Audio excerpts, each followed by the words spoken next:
थाली में चवन्नी नाचै बागों में अनार हो। समधी अपन बहिन बेचै जौनपुर बाजार में। समधी अपन बहिन बेचै जौनपुर बाजार में। बेचत बेचत संझा होई गया बहिनी ना बेचाई हो।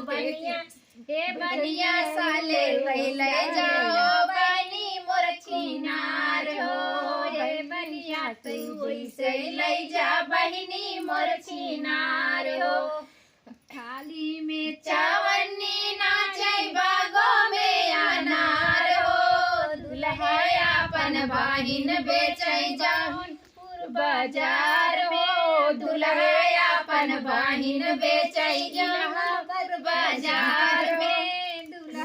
अपन बहिन बेचै बेचत बेचत संझा होई गए बहिनी ना बेचाई हो। हे बनिया तू ले जा बहिनी मोर छिनार हो। हे बनिया तू वैसे ले जा बहिनी मोर छिनार हो।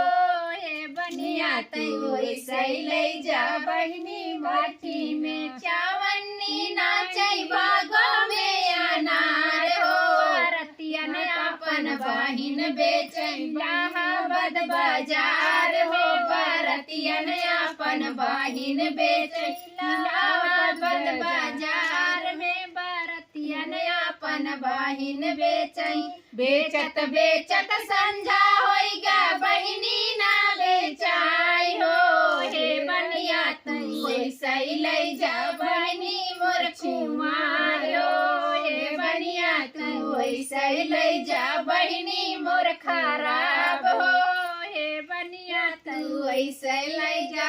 तो अच्छा लगा तो लाइक सब्सक्राइब फॉलो कीजिएगा। धन्यवाद। कमेंट